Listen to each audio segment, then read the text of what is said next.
জানেরই সওগাত লয়ে হাসে দূরে আল হেলাল জানো কি জানো বেহেশতি বেলাল। সুপ্রিয় দর্শক শ্রোতা, আসসালামু আলাইকুম ওয়া রাহমাতুল্লাহি ওয়া বারাকাতুহু। আপনাদেরকে এনটিভি আয়োজিত পবিত্র রমাদান উপলক্ষে বিশেষ অনুষ্ঠান রমাদানের সওগাত অনুষ্ঠানে আপনাদেরকে স্বাগত জানাচ্ছি। সুপ্রিয় দর্শক শ্রোতা, আজকে আমরা আপনাদের সামনে একটি গুরুত্বপূর্ণ বিষয়ে আলোচনা শুনব আমাদের উপস্থিত মেহমানদের কাছ থেকে। আজকের আমাদের আলোচনার শিরোনাম হচ্ছে 4 খলিফার জীবনযাপন। আমরা জানি ইসলামের এই মহান সন্তানদের ব্যাপারে আমরা নাম জানি, কিন্তু তাদের জীবনের অনেক খবরই আমাদের কাছে জানা নেই। সেগুলো আজকে উপস্থিত সম্মানিত মেহমানদের কাছ থেকে আমরা সময়ের বাউন্ডারির মধ্যে বুঝতে চেষ্টা করব, জানতে চেষ্টা করব। তো আসা যাক, শুরুতেই আমরা আমাদের স্টুডিওতে যে মেহমানরা উপস্থিত আছেন তাদের সাথে একটু পরিচিত হই। প্রথমে আমি আপনাদের সাথে পরিচয় করিয়ে দিচ্ছি। এখানে উপস্থিত আছেন ড্যাফোডিল ইসলামিক সেন্টারের সম্মানিত পরিচালক প্রফেসর মুক্তার আহমদ। আসসালামু আলাইকুম ওয়া রাহমাতুল্লাহি ওয়া বারাকাতুহু। এবারে স্বাগত জানাচ্ছি, কষ্ট করে আমাদের মাঝে উপস্থিত হয়েছেন চেয়ারম্যান আস-সুন্নাহ ফাউন্ডেশন শায়েখ আহমদুল্লাহ। আসসালামু আলাইকুম ওয়া রাহমাতুল্লাহি ওয়া বারাকাতুহু। আমাদের স্টুডিওতে আরও 3 জন ভাই উপস্থিত আছেন যারা আজকের এই গুরুত্বপূর্ণ আলোচনা সরাসরি শোনার জন্য এবং বোঝার জন্য উপস্থিত হয়েছেন, তাদেরকেও স্বাগত জানাচ্ছি। সুপ্রিয় দর্শক শ্রোতা, চলুন আমরা আজকের নির্ধারিত বিষয়ের দিকে আমরা আলোচনার দিকে যাই। আমি প্রথমে প্রফেসর মুক্তার আহমদের কাছে একটু জানতে চাচ্ছি, আপনি যদি তাদের ব্যাপারে একটু সংক্ষিপ্ত পরিচয় দিতেন। ইন্নাল হামদুলিল্লাহি ওয়াস সালাতু ওয়াস সালামু আলা রাসূলিল্লাহ ওয়া আলা আলিহি ওয়া আসহাবিহি ওয়া মাওয়ালা, আম্মা বা'দ। মহান আল্লাহ সুবহানাহু ওয়া তাআলা শুকর আদায় করছি। আল্লাহ সুবহানাহু ওয়া তাআলা এই উম্মার মধ্যে আবু বকর, ওমর, ওসমান, আলী রাদিয়াল্লাহু তাআলা আনহুম আজমাইনদের মতো ব্যক্তিদের আল্লাহ সুবহানাহু ওয়া তাআলা দিয়েছেন। এটি আমাদের জন্য অনুগ্রহ আল্লাহ সুবহানাহু ওয়া তাআলার পক্ষ থেকে। আল্লাহ সুবহানাহু ওয়া তাআলা তাদের ব্যাপারে বলেছেন রাদিয়াল্লাহু আনহুম ওয়া রাদু আন। এর চেয়ে বড় সার্টিফিকেশন আর কিছুই প্রয়োজন নেই। মানুষের জীবদ্দশায় আল্লাহ জানিয়ে দিয়েছেন যে আল্লাহ তাদের ব্যাপারে সন্তুষ্ট এবং তারাও আল্লাহর ব্যাপারে সন্তুষ্ট। আপনি হয়তো বা দাবি করতে পারেন যে আল্লাহর ব্যাপারে আপনি সন্তুষ্ট, কিন্তু হাউ কাম যে আপনি জানবেন যে আল্লাহ আপনার ব্যাপারে সন্তুষ্ট কিনা? আল্লাহ জানিয়ে দিয়েছেন, এর চেয়ে আর মানাকেব কী হতে পারে তাদের ব্যাপারে? আল্লাহ রাসূল সাল্লাল্লাহু আলাইহি ওয়াসাল্লাম যে কয়েকজনের ব্যাপারে জীবিত অবস্থায় সুসংবাদ দিয়েছেন জান্নাতের, এই 4 জন তার অন্তর্ভুক্ত।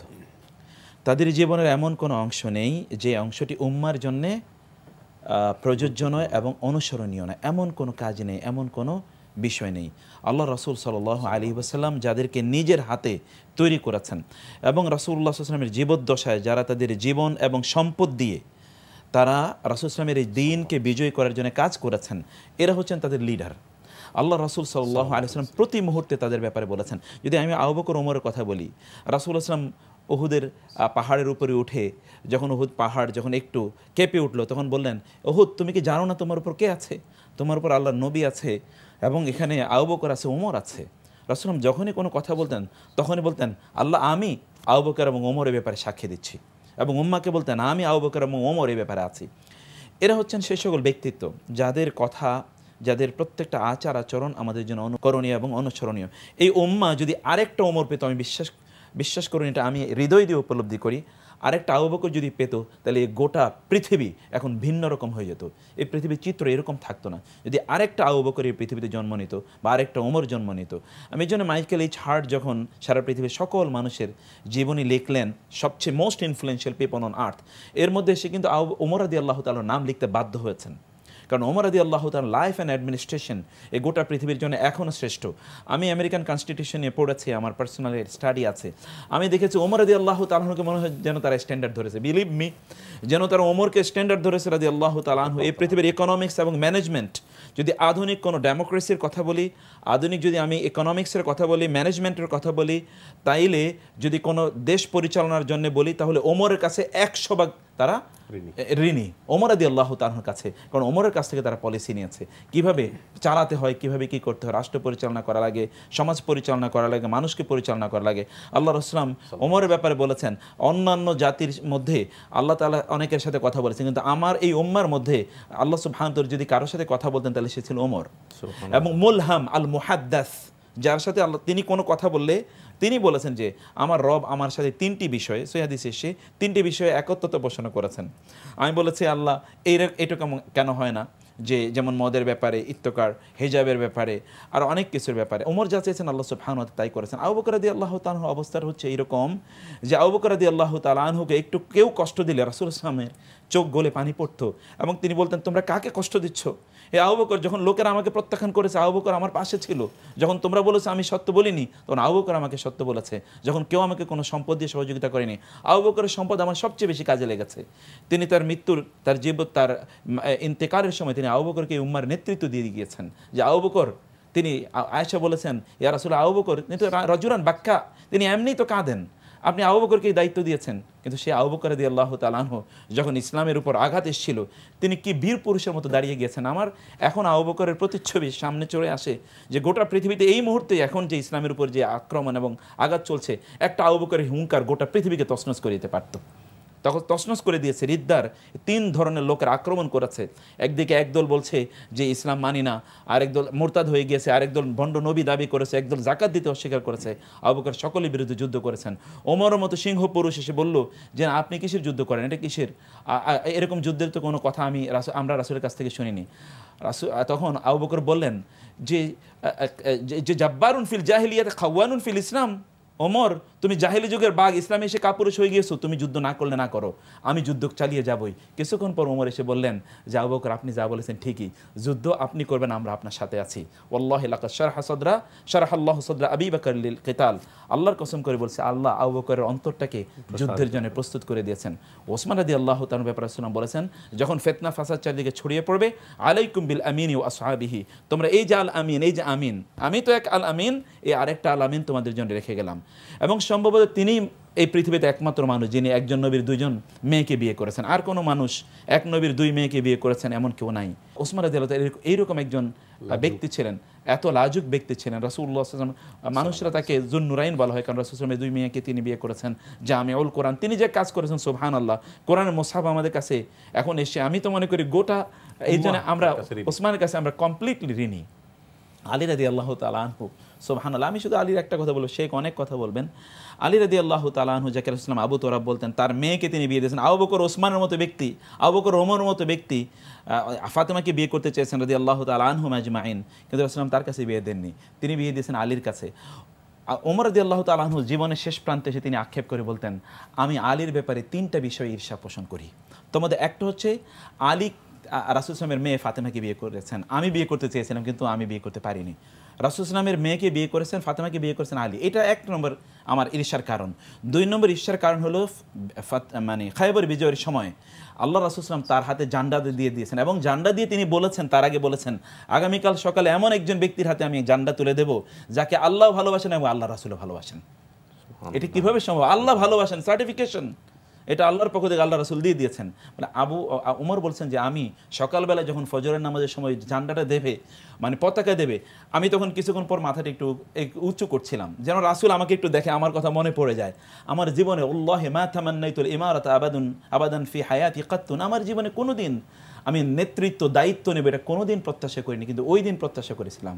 কিন্তু যখন দেয়া হলো আলীকে, আমি চুপি চুপি গিয়ে বললাম আলী কংগ্রাচুলেশনস, আলী তোমাকে অভিনন্দন, কারণ তোমাকে আল্লাহ এবং আল্লাহ রাসূল ভালোবাসে বলে সার্টিফিকেশন দিয়েছে।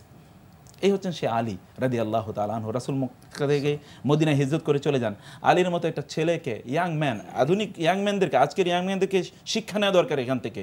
রাসূল যাচ্ছেন, চারিদিকে শত্রুরা পরিবেষ্টন করে রয়েছে ঘর, ওরা আক্রমণ করবে, তিনি বের হলে আক্রমণ করবে, বের না হলে ঘর ভেঙে আক্রমণ করবে, তাকে হত্যা করবে। সেই জায়গায় তিনি আলীকে বলেন আলী তুমি থাকো, আমি গেলাম। একবারও তিনি জিজ্ঞেস করেন ইয়া রাসূলুল্লাহ আমাকে রেখে যাচ্ছেন শত্রুর মুখে, আপনি চলে যাচ্ছেন। তাকে জীবনের পরে যখন জিজ্ঞেস করা হলো আলী সেই রাতটি আপনার কেমন কেটেছে, আলী বলেছে আল্লাহর কসম করে বলছি ওইটা আমার জীবনের সেরা রাত, ওই রাতের কোনো বিনিময় আমি দিতে পারবো না। এত অসাধারণ রাত ছিল, প্রশান্তি দিয়ে গোটা জীবন আমার ভরে গিয়েছিল ওই রাতে আমি এত ভালো ঘুমিয়েছি, এত ভালো ঘুম আর কখনো ঘুমাতে পারিনি। আধুনিক আমাদের যে আপনাদের যে প্রসঙ্গ আয়োজন, এই আয়োজনে এদের যদি আমরা শুধুমাত্র সামনে রাখতে পারি, আমাদের এই জেনারেশন, আমরা সেখানে একেবারে রাষ্ট্রপ্রধান থেকে শুরু করে একেবারে সাধারণ মানুষ পর্যন্ত এদেরকে যদি শুধুমাত্র সামনে রাখতে পারি আমরা, তাইলে আমাদের গোটা জীবন পরিবর্তন হয়ে যেতে পারে। এবং এখনও এই পৃথিবী আবারও মুসলমানদের কাছে এসে আত্মসমর্পণ করতে বাধ্য, যদি সেই জায়গাটা আমরা আসতে পারি। আপনাকে অনেক ধন্যবাদ। আপনার কথাগুলো তো আমি বিমোহিত হয়ে শুনছিলাম, আর মনে হচ্ছিল যে নবুয়ত এবং রিসালাতের দায়িত্বের বাইরে মানবতার যে সন্তানরা নক্ষত্র হিসাবে মানবতার ইতিহাসে জলজল করছেন, তার মাঝে আপনি যে 4 জনের জীবন নিয়ে সামান্য কিছু বললেন, এজন্য আপনাকে ধন্যবাদ। আপনার কাছে আবারও আসবো, তবে আমি শায়েখ আহমদুল্লাহ আপনার কাছে এ বিষয়ে যদি আপনি কিছু সংযোজন আরেকটু করতেন।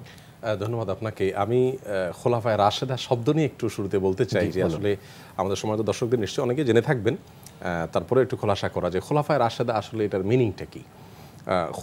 খলিফার বহু বচন মানে হলো প্রতিনিধি, যেহেতু তারা প্রিয় নবী সাল্লাল্লাহু আলাইহি ওয়াসাল্লামের প্রতিনিধি ছিলেন সেজন্য তাদেরকে খলিফা বলা হতো। আর রাশেদা শব্দের অর্থ হলো সৎ। আমরা বলতে পারি যে সৎ শাসক বা সৎ প্রতিনিধি, নবী সাল্লাল্লাহু আলাইহি ওয়াসাল্লামের এমন প্রতিনিধি যে যারা তার প্রতিনিধিত্ব করার উপযুক্ত ছিলেন, ন্যায়ানুগ শাসক এবং প্রতিনিধি নবী সাল্লাল্লাহু আলাইহি ওয়াসাল্লামের। খোলাফা রাশেদার একটা ভিন্ন পরিচয়, সেটাও নিশ্চয়ই আমাদের জানা থাকবে, খুব ছোট্ট বিষয় তারপরও বলা, সেটা হলো যে নবী সাল্লাল্লাহু আলাইহি ওয়াসাল্লামের সাথে তাদের দুজনের সম্পর্ক ছিল শ্বশুর জামাইয়ের সম্পর্ক।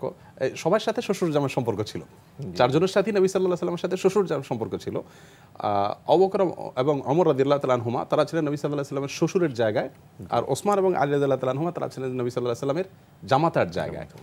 তো এই জন্য তাদের আরও বিশেষ একটা বৈশিষ্ট্য এখান থেকে ফুটে ওঠে যে নবী সাল্লাল্লাহু আলাইহি ওয়াসাল্লাম তাদেরকে কতটা বিশ্বস্ত মনে করতেন, কতটা দায়িত্ববান মনে করতেন, যে তাদের সঙ্গে আত্মীয়তার বন্ধনে আবদ্ধ হওয়াটা নবী সাল্লাল্লাহু আলাইহি ওয়াসাল্লাম মুনাসিব মনে করেছেন। আবু বকর সিদ্দিক রাদিয়াল্লাহু তাআলা আনহুর বৈশিষ্ট্য যদি আমরা বলতে যাই বা ওনার পরিচয় দিতে যাই, তো সবচেয়ে বড় পরিচয়ের বিষয় হলো তিনি নবী সাল্লাল্লাহু আলাইহি ওয়াসাল্লামের ডাকে সবার আগে সাড়া দিয়েছেন। সর্বপ্রথম ইসলাম গ্রহণ করেছেন অ্যাডাল্ট পুরুষদের মধ্যে থেকে আবু বকর সিদ্দিক রাদিয়াল্লাহু তাআলা আনহু। যদিও একই ফজিলত আলীর ক্ষেত্রেও চলে আসবে, যুবকদের মধ্যে সবার আগে তিনি ইসলাম গ্রহণ করেছেন। তো আবু বকর সিদ্দিক রাদিয়াল্লাহু তাআলা আনহুর জন্ম হয়েছিল নবী সাল্লাল্লাহু আলাইহি ওয়াসাল্লামের জন্মের 3 বছর পর, এবং তিনি নবী সাল্লাল্লাহু আলাইহি ওয়াসাল্লাম 63 বছর হায়াত পেয়েছেন। কাকতালীয়ভাবে আবু বকর সিদ্দিক রাদিয়াল্লাহু তাআলা 63 বছর হায়াত পেয়েছেন। এবং দেখুন কত মিল, আল্লাহু আকবার, মানে যে যাকে ভালোবাসে তার সাথে তার এত দিক থেকে মিল হয়। আসলে নবী আলাইহিস সালাতু ওয়াস সালাম এর পরে আবু বকর রাদিয়াল্লাহু তাআলা যখন দায়িত্ব পেলেন, তখন 2 বছর কয়েক মাস তিনি মাত্র দায়িত্ব পালন, 4 মাস তিনি দায়িত্ব পালন করেছেন। এরপরে তার ওয়াফাত হয়েছে, 13 হিজরিতে তিনি দুনিয়া থেকে চলে গেছেন। আবু বকর রাদিয়াল্লাহু তাআলা আনহুর নাম কিন্তু আবু বকর না, আবু বকর মানে তো বকরের বাবা, এটা তো উপনাম। আসলে তার নাম কি ছিল এটা নিয়ে ইতিহাসবিদদের মধ্যে অনেকে বলেছে যে তার নাম, আসল নাম, মূল নাম বা আপনার জাহিলি যুগে তার নাম ছিল আব্দুল কাবা, কাবার গোলাম, যেটা আসলে ইসলামী বিশ্বাসের সঙ্গে যায় না। মানুষ আল্লাহর গোলাম হয়, কাবা ঘরের গোলাম কেউ হয় না। তো নবী সাল্লাল্লাহু আলাইহি ওয়াসাল্লাম তার নাম পরিবর্তন করে আব্দুল্লাহ রেখেছিলেন। অতএব আবু বকর রাদিয়াল্লাহু তাআলার মূল নামটা আব্দুল্লাহ, অনেক ইতিহাসবিদরা উল্লেখ করেছেন। তো আবু বকর রাদিয়াল্লাহু তাআলা আনহুর শাসন আমল এবং তার এই যে মৌলিক কিছু পরিচিতি, এটা আমরা তুলে ধরার চেষ্টা করলাম। তার কন্যাদের মধ্যে আয়েশা রাদিয়াল্লাহু তাআলা আনহা সবচাইতে উল্লেখযোগ্য, নবী সাল্লাল্লাহু আলাইহি ওয়াসাল্লামের সহধর্মিণী। এছাড়া আরও ছিলেন কয়েকজন, আব্দুর রহমান নামে একজন ছেলে ছিলেন। আবু বকর সিদ্দিক রাদিয়াল্লাহু তাআলা আনহুর উপাধি নিয়ে আমরা হয়তো পরে আলাদা কথা বলতে পারবো। ওমর রাদিয়াল্লাহু তাআলা আনহুর ব্যাপারটি হলো যে তিনি ইসলাম গ্রহণ করেছেন প্রায় ওনার বয়স যখন 40তম বর্ষে উপনীত, সেই সময়টাতে। এবং এমন একটা সময় রাদিয়াল্লাহু তাআলা ইসলাম গ্রহণ করলেন যে তার ইসলাম গ্রহণ নিয়ে আমার মনে হয় একটা পৃথক এপিসোড হতে পারে, যে ওমর রাদিয়াল্লাহু তাআলা ইসলাম গ্রহণ কি করেছে, যার কারণে তাকে ফারুক উপাধিতে ভূষিত করে দেওয়া হলো, যে সত্য অসত্যের প্রাচীর নির্মাণ করে দিয়েছে তার ইসলাম গ্রহণে। তার ইসলাম গ্রহণ করার পর প্রথম শোডাউন করতে পেরেছেন মুসলিমরা মক্কার রাস্তায়, অলিতে গলিতে, প্রকাশ্যে শোডাউন করা বলতে প্রকাশ্যে বের হওয়ার সুযোগ পেয়েছেন তারা। কারণ ওমর রাদিয়াল্লাহু তাআলা আনহু তাদের সঙ্গে আসার পর মুসলিমদের বুকে অন্যরকম একটা বল চলে এসেছে, শ্বাসরুদ্ধকর পরিস্থিতি থেকে মুক্তি পেয়েছে। তো ওমর ফারুক রাদিয়াল্লাহু তাআলা আনহু তিনি শাসনভার বা প্রতিনিধিত্ব যেটা ছিল নবী সাল্লাল্লাহু আলাইহি ওয়াসাল্লামের পরে খেলাফতের দায়িত্ব যেটা তিনি পালন করেছেন, সেটি তিনি 10 বছর কয়েক মাস পালন করেছেন। এবং এটা ছিল বেশ লম্বা এবং দীর্ঘ একটা সময়। এই জন্য ইসলামের ইতিহাসে বড় অর্জনগুলো মুসলিমদের, বিশেষ করে পৃথিবীর বড় বড় অঞ্চলগুলো মুসলিমদের কর্তলগত হওয়া, সেগুলোতে ন্যায় এবং ইনসাফ প্রতিষ্ঠা করার ক্ষেত্রে ওমর রাদিয়াল্লাহু তাআলার ভূমিকা অনেক বেশি। এরপরে ওসমান এবং আলী রাদিয়াল্লাহু তাআলা আনহুমা, ওসমান রাদিয়াল্লাহু তাআলা আনহু তো রাসূল আকরাম সাল্লাল্লাহু আলাইহি সাল্লামের জামাতা হলেও শেখ বলেছেন যে 2 মেয়েকে বিয়ে করেছেন। সমাজ দর্শকদেরকেও প্রশ্ন করতে পারেন যে 2 মেয়েকে কীভাবে একসাথে বিয়ে হতে পারে। আসলে একসাথে বিয়ে ছিল না। একজন মেয়ে বিয়ে করার পর তার ওয়াফাতের পর নবী সাল্লাল্লাহু আলাইহি সাল্লাম আরও একটি মেয়ে তার সঙ্গে বিয়ে দিলেন। সাধারণত আমাদের কারোর মেয়ে যদি কারোর সাথে বিয়ে দেই, আমার মেয়ে যদি মারা যায় তার স্ত্রী থাকাকালীন সময়, তো আমি আরেকটা মেয়ে তার কাছে বিয়ে দেবো, আমার মনে হয় এই বিষয়গুলো খুব সচরাচর তো হয় না। কারণ একটা মেয়ে মারা গেলে হয়তো তাকে সিম্পেথি দেখাতে পারি এতটুকু যে বাবা তুমি স্ত্রী হারা হয়েছে, আমার কন্যা হারা হয়েছে, কিন্তু আরেকটি মেয়ে তার কাছে দেওয়া, এটা বোঝা যায় নবী সাল্লাল্লাহু আলাইহি ওয়াসাল্লাম তাকে কত বেশি ভালোবাসতেন। এবং সে এর সাথে রাসূলুল্লাহ কিন্তু এরকমও বলেছেন, লাউ কুননা আশরান লাযাওয়াজতুহুন্না লাহু, যদি 10 জন মেয়ে আমার থাকতো তাহলে 10 জনকে আমি তোমাকে একের পর এক মৃত্যুবরণ করলে আমি দিতে থাকতাম তোমার কাছে। ভালোবাসাটা ডেপটা কতখানি, মানে নবী আলাইহিস সালাম কতটা তার প্রতি আস্থা থাকলে, ভালোবাসা এবং বিশ্বস্ততা থাকলে এই পর্যায়ে কথা বলতে পারেন। আলী রাদিয়াল্লাহু তাআলার কথা একই, যে যুবকদের সবচেয়ে বড় আইডল ছিলেন আলী রাদিয়াল্লাহু তাআলা আনহু। এবং আমাদের সমাজের দর্শকদেরকে জানিয়ে রাখি আপনার মাধ্যমে, অনুষ্ঠানের মাধ্যমে, যে আলী রাদিয়াল্লাহু তাআলা আনহু নবী সাল্লাল্লাহু আলাইহি সাল্লামের জামাতা এবং ইয়াং ম্যান, অন্যদের তুলনায় বয়সে কম হলেও তার যে ওজন, শেখ বলছিলেন যে তার যে ভারত্ব, তার যে গ্রহণযোগ্যতা, তার যে আপনার অন্যান্য সাহাবীদের, ওমরের মতো মানুষ তাকে ঈর্ষা করছেন, এই যে বিষয়গুলো, এগুলোর কারণে আমার মনে হয় আমাদের তরুণদের জন্য একটা বড় শিক্ষা রয়েছে এখানে, যে একজন মানুষ তরুণ হয়েও কিন্তু সিনিয়রদের ঈর্ষার কারণ হতে পারে। একজন মানুষ বয়সে তরুণ হয়েও কিন্তু সিনিয়রদের কাছে অত্যন্ত গুরুত্বপূর্ণ ব্যক্তিত্বে পরিণত হতে পারেন, যেমনটি আলী রাদিয়াল্লাহু তাআলা হয়েছিলেন। এবং আলী রাদিয়াল্লাহু তাআলা আনহুকে নবী সাল্লাল্লাহু আলাইহি সাল্লাম তার কন্যার সঙ্গে বিয়ে দিয়েছেন, সেটিও লম্বা চড়া ইতিহাসের বিষয়, আমার মনে হয় ধারাবাহিক আমরা আসবো। তো সংক্ষেপে শুধু এটুকু আমি বলার চেষ্টা করেছি যে আবু বকর এবং ওমর রাদিয়াল্লাহু তাআলা আনহু, এদের বয়স, ওসমান রাদিয়াল্লাহু তাআলা বয়স প্রায় কাছাকাছি, কিন্তু আলী রাদিয়াল্লাহু তাআলা তুলনামূলকভাবে বয়স একটু কম ছিল, কিন্তু আল্লাহ রাব্বুল আলামিন ধী শক্তি, বিচক্ষণতা সবাইকে সমানভাবে দিয়েছেন। খোলাফায়ে রাশিদের আরেকটা মানে কমন একটা বৈশিষ্ট্য চারো খলিফার, যে নবী সাল্লাল্লাহু আলাইহি সাল্লাম কিন্তু বলেছেন যে আলাইকুম বিসুন্নতি ওয়া সুন্নাতুল খুলাফায়ে রাশিদিন আল মাহদিয়িন। কেন আমরা আজকে খোলাফায়ে রাশিদদেরকে নিয়ে কথা বলছি, আপনি শুরুতে দর্শকদেরকে জানাতে চেয়েছিলেন সেই কারণ। রাসূল আকরাম সাল্লাল্লাহু আলাইহি সাল্লাম বলেছেন, আমার সুন্নাহ এবং খোলাফায়ে রাশিদের সুন্নাহকে তোমরা অনুসরণ করবে। তার মানে 4 খলিফার আদর্শ একজন ইমানদারের কাছে, একজন মুসলিমের কাছে অনেক বেশি গুরুত্বপূর্ণ, যার কারণে তাদের সম্পর্কে আমাদের জানতে হবে। আমরা যদি না জানি তাহলে অনুসরণ করবো কিভাবে? আমাদের সমাজে কিন্তু খোলাফায়ে রাশিদকে নিয়ে আসলে খুব একটা আলোচনা হয় না। আমার মনে হয় এই অনুষ্ঠানটা সম্পূর্ণ ব্যতিক্রমী একটা অনুষ্ঠান, যে খোলাফায়ে রাশিদকে আমরা জানতে পারছি। কেন জানবো? কারণ সুন্নাহ তাদের ফলো করতেই হবে। শায়েখ, আপনাকে অনেক ধন্যবাদ যে সংক্ষিপ্ত পরিচয়ের প্রসঙ্গে আপনারা দুজন যে চমৎকার আলোচনা করেছেন। নিশ্চয়ই আমাদের দর্শক শ্রোতাগণ খুবই উপকৃত হয়েছেন, আমি তো নিজে হয়েছি, পাশাপাশি আমাদের আজকে স্টুডিওতে উপস্থিত বন্ধুরাও নিশ্চয় অনেক উপকৃত হয়েছেন। তা আমি এ পর্যায়ে আমাদের উপস্থিত বন্ধুদের মধ্য থেকে একজনকে বলছি যে যতটুকু শুনলাম এই ব্যাপারে আপনার কি কোনো প্রশ্ন জাগে শায়েখদের কাছে শোনার জন্য? আসসালামু আলাইকুম রাহমাতুল্লাহ। আমি মোহাম্মদ শামীম আহমেদ। আমার কাছে প্রশ্ন হচ্ছে, আমরা যে 4 খলিফার সম্পর্কিত যে তাদের জীবন সম্পর্কিত যে আলোচনা শুনলাম, আমরা পরবর্তীতে বিস্তারিত কিভাবে আরও ভালোভাবে শুনতে পারবো? মানে আজকে আমাদের আসলে অনেক শোনার ছিল, অনেক জানার ছিল, সংক্ষিপ্ত রূপ যতটুকু জেনেছেন তার মধ্যে আপনার জিজ্ঞাসাটা হলো যে যদি তাদের জীবন সম্পর্কে আমাদেরকে আরও বিস্তারিত জানার সুযোগ কিভাবে পেতে পারি। চমৎকার প্রশ্ন করেছেন। তো আমি আপনাকে অনুরোধ করব প্রফেসর মুক্তার আহমদ, আপনি যদি একটু বলতেন যে কিভাবে অনুষ্ঠানের পরে উনি আরও বেশি বিস্তারিত আমাদের দর্শক শ্রোতারা জানতে পারেন, একটু যদি নির্দেশনা দিতেন। না, খুবই গুরুত্বপূর্ণ। আমার মনে হয় যে আমাদেরকে তো বই পড়তে হবে জানার জন্যে। এই সম্পর্কে খুবই রিলায়েবল অনেকগুলো বই আছে। বিশেষ করে মোহাম্মদ আলী আসসাল্লাবি হাফিজাহুল্লাহ অসাধারণ কিছু বই লিখেছেন। বিশেষ করে এই 4 খলিফার উপর তার বই আছে। তাদের জীবনে অনেক বিশাল ভলিউম। ওমর রাদিয়াল্লাহু তাআলার উপর 2টো ভলিউম আছে ওনার। তো এই বইগুলো পড়া দরকার। ঢাকা ইউনিভার্সিটির অ্যারাবিক ডিপার্টমেন্টের প্রফেসর ডক্টর আব্দুল মাহবুব স্যার, উনি আসহাবে রাসূলের জীবন কথা নামে ভালো লাগার মতো এই বইতে মানে সাহাবীদের জীবনী যেখানে আছে সেই বইটি এখানে পড়া যেতে পারে। আর আব্দুর রহমান রাফাত পাশা, তিনি মিশরিয়ান একজন লেখক, খুবই সুন্দর বইগুলো বাংলায় অনুবাদ হয়েছে। সেই বইগুলো হচ্ছে সাহাবীদের বিপ্লবী জীবনী বা এই নামে বইটি অনুবাদ হয়েছে, কিন্তু আব্দুর রহমান রাফাত পাশা। অ্যারাবিক ডিপার্টমেন্টের আরেকজন প্রফেসর আছে আমার খুব ঘনিষ্ঠ বন্ধু, ডক্টর জোবায়ের এহসানুল হক, তার 4 খলিফার উপর তার একটা বই আছে, খুবই সুন্দর বই। আমার মনে হয় যে আপনি যে এইটুকু পেলেন, সোর্সটুকু পেলেন, আশা করি এটা স্টাডি করলে আপনি নিজে আরও কিছু পাবেন। তো শায়েখ আহমদুল্লাহর কাছে একটু অনুরোধ করছি যে আপনি যদি এই ইসলামের খলিফা চতুষ্টয়ের চরিত্র মাধুরী বা বৈশিষ্ট্য নিয়ে যদি একটু বলতেন, অল্প করে, বেশি তো আর বলতে পারবেন না, দর্শক শ্রোতার উদ্দেশ্যে যদি বলতেন আমরা খুব উপকৃত হতাম। ধন্যবাদ আপনাকে। আমরা চার খলিফার কিছু কিছু বৈশিষ্ট্য বোধহয় শেখ শেয়ার করবেন ইনশাআল্লাহ, আমরা কিছু বলবো যার যেটা মনে আসে ইনশাআল্লাহ। আবু বকর সিদ্দিক রাদিয়াল্লাহু তাআলা সবচেয়ে বড় বৈশিষ্ট্য যে তিনি প্রথম ইসলাম গ্রহণকারী ব্যক্তিত্ব, এর চেয়ে বড় বৈশিষ্ট্য আর কি হতে পারে? আমরা যদি একটি হাদিসকে এর সাথে মিলাই, নবী সাল্লাল্লাহু আলাইহি ওয়াসাল্লাম যে বলেছেন, যদি কেউ কোনো ভালো কাজের পথ দেখায় তারপরে যত মানুষ করবে সবার সওয়াব সে পাবে। আমরা যদি এটাকে মেলাই, তো আবু বকর রাদিয়াল্লাহু তাআলা আনহুর পরেই সমস্ত মানে পুরুষদের মধ্যে থেকে বাকিরা সবাই তারপরে ইসলাম গ্রহণ করেছেন। অতএব খাদিজা রাদিয়াল্লাহু তাআলার পরে আবু বকর সিদ্দিক রাদিয়াল্লাহু তাআলাকে দেখা দেখি, এমনকি তার দাওয়াতে শুধু দেখা দেখি নয়, আমরা তো তার সিরাতে দেখি যে নবী সাল্লাল্লাহু আলাইহি সাল্লামের প্রতি ঈমান আনার পরে তিনি বলেছেন, রাসূলুল্লাহ আমার দায়িত্ব কি? বলেন যে আমার যা দায়িত্ব তোমারও তা দায়িত্ব, সত্যের কথা মানুষকে বলতে থাকো। তার দাওয়াতে অনেক লোক ইসলাম গ্রহণ করলেন, এরপরে আস্তে আস্তে বাড়তে থাকলো। এখন আজকে আমরা পৃথিবীতে যদি 100 কোটি মুসলিম হই, আরও যদি সামনে বাড়ে, তো পৃথিবীর ইতিহাসে যত মুসলিম এসেছেন, আছেন, আসবেন, তাদের সবার সমপরিমাণ সওয়াব যদি আবু বকর রাদিয়াল্লাহু তাআলা পান হাদিসে অনুযায়ী পাওয়ার কথা, তাহলে সেক্ষেত্রে এই লোকটির মর্যাদা কোথায় গিয়ে ঠেকার কথা সেটা তো বলাই বাহুল্য।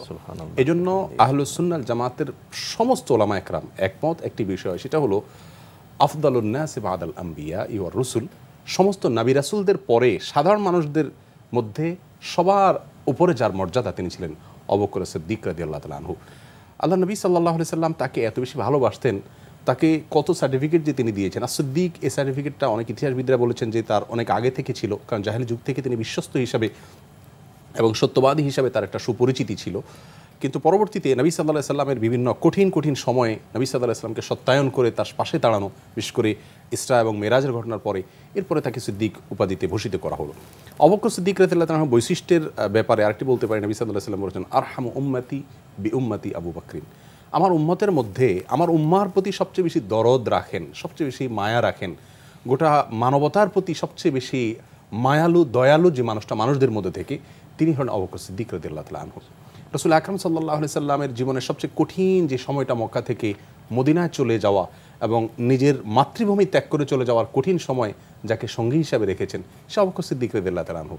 সাহেবুল রাসূলুল্লাহ সাল্লাল্লাহু আলাইহি সাল্লাম ফিল গার, যে গুহার কঠিন সময়ে নবী আলাইহিস সালামের সঙ্গে ছিলেন তিনি। শুধু তিনি একা না তো, আমি আপনার কথার মধ্যে বলছি গোটা পরিবার তার সাথে সম্পৃক্ত ছিল। পরিবার একেবারে তার সন্তানরা, স্বয়ং উম্মুল মুমিনিন আয়েশা রাদিয়াল্লাহু তাআলা আনহা, সবাই। ঠিক তেমনি ভাবে ওমর রাদিয়াল্লাহু তাআলার কথা যদি বলতে যাই, সে বলেছেন যে ওমর রাদিয়াল্লাহু তাআলার রুচিটা আসলে আল্লাহর রুচি বলতে গেলে। নবী সাল্লাল্লাহু আলাইহি সাল্লাম কতটুকু হলে বলতে পারেন যে আমার পরে যদি কেউ নবী হতো, ওমর নবী হতো, মানে কত বড় একটি বিষয়। অর্থাৎ নবুয়তের যে গুণাবলী, তিনি নবী ছিলেন না, কিন্তু নবুয়তের গুণাবলী আল্লাহ সুবহানাহু ওয়া তাআলা তাকে দিয়েছেন। শুধু তাই নয়, তার রুচির সাথে স্বয়ং আল্লাহ সুবহানাহু ওয়া তাআলার রুচির মিল ছিল। তার মানে তিনি যেটা চাইতেন সেটা। উম্মাহাতুল মুমিনিন দের সাথে, রাসূল আকরাম সাল্লাল্লাহু আলাইহি ওয়াসাল্লামের সহধর্মিনীদের সাথে সবাই সাক্ষাৎ করত, কারণ পর্দার বিধান তখনও সেভাবে নাজিল হয়নি। তখন ওমর রাদিয়াল্লাহু তাআলা একবার বলেন, ইয়া রাসূলুল্লাহ, আপনার স্ত্রীগণ আমাদের মা, অতএব তাদের সাথে যে কেউ সাক্ষাৎ করতে পারে। অনেক দুষ্ট প্রকৃতির মানুষ আছে, খারাপ মনের মানুষ আছে, ফাসেক ফাজের আছে, যে কেউ তাদের সাথে সাক্ষাৎ করতে পারে। আমার কাছে জিনিসটা ভালো লাগে না। আমার মনে হয় যে তাদের স্পেশালিটি থাকা উচিত, তাদের পার্সোনালিটি থাকা উচিত, যে কেউ তাদেরকে দেখতে পারবে, বিষয়টা তো সস্তা হওয়া উচিত নয়।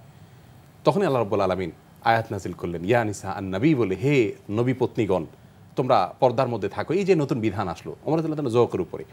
তারপরে শেখও বলেছেন এক দুইটা কথা। তাই ওমর রাদিয়াল্লাহু তাআলা আনহুর যৌকের সাথে আল্লাহ সুবহানাহু ওয়া তাআলার যৌকের সাথে মিল ছিল। এবং যে লোকটার ইসলাম গ্রহণে ইসলাম সবচেয়ে বেশি শক্তিশালী হয়েছে, যে লোকটা ইসলাম গ্রহণের জন্য নবী সাল্লাল্লাহু আলাইহি ওয়াসাল্লাম আল্লাহর কাছে বহু কেঁদেছেন, বহু দোয়া করেছেন, বহু চোখের পানি ফেলেছেন এবং বলেছেন আল্লাহ ফারুক ওমরকে দিয়ে অথবা আবু জাহাল দুজনের একজনকে দিয়ে ইসলামকে শক্তিশালী করা।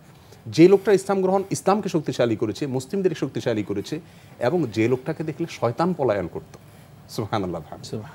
দেখেন, এটা একটা বৈশিষ্ট্যের ব্যাপার। এই একই বৈশিষ্ট্য আবু বকর বা অন্য কারোর ছিল না রিদওয়ানুল্লাহি তাআলা আজমাইন। কিন্তু ওমর রাদিয়াল্লাহু তাআলা আনহুর বৈশিষ্ট্য হলো, তাকে কোনো পথে দেখলে, শয়তান তো অদৃশ্য, আমরা দেখতে পাই না, সে আমাদেরকে দেখতে পারে। তো ওমর রাদিয়াল্লাহু তাআলাকে দেখলে শয়তান পর্যন্ত ওই রাস্তায় আর থাকতো না, অন্যত্র চলে যেত। এত কঠিন আপনার বাতিল এবং অন্যায়ের বিরুদ্ধে এতটা সোচ্চার যে অন্যায়ের আপনার মূল কারিগর যে ইবলিস, সেই ইবলিস পর্যন্ত তাকে ভয় পেত। তো ওমর রাদিয়াল্লাহু তাআলা আনহুর পাশাপাশি ওসমান রাদিয়াল্লাহু তাআলা আনহুকে দেখি যে ওনার একবার পায়ের গোছা থেকে একটু কাপড়টা বোধহয় সরে গিয়েছিল, নবী আলাইহিস সালামের সামনে বসা ছিলেন, একটু গোছাটা দেখা গেছে। গোছা তো আর সতর না, এটা দেখা গেলে কোনো সমস্যা নেই, কিন্তু তাতে তিনি লজ্জায় এতটা লাল হয়ে গেলেন যে নবী আলাইহিস সালাম স্পষ্টভাবে দেখতে পেলেন যে কতটা, এই জন্য বলা হয় সবচেয়ে লাজুক মানুষ ছিলেন ওসমান রাদিয়াল্লাহু আনহু, আসদাকুহুম হায়াআন ওসমান, সবচেয়ে প্রকৃত অর্থেই লাজুক ছিলেন তিনি। যে একটু পায়ের গোছা দেখা গেছে তাতে তিনি খুব কাচুমুচু করছিলেন, লজ্জায় লাল হয়ে যাচ্ছিলেন। একটা মানুষের লজ্জার গুণ, এই চমৎকার গুণটি কত বেশি হলে যে ছোট্ট একটা বিষয় তার কাছে এত গুরুত্বপূর্ণ হয়ে ওঠে। ওসমান রাদিয়াল্লাহু আনহু যেটি বললেন যে জমায়ে কোরআন, আবু বকর রাদিয়াল্লাহু আনহু কোরআন সংকলন করাটা শুরু করেছিলেন, কিন্তু এটাকে চূড়ান্ত রূপ দিয়েছেন ওসমান গনি রাদিয়াল্লাহু তাআলা আনহু।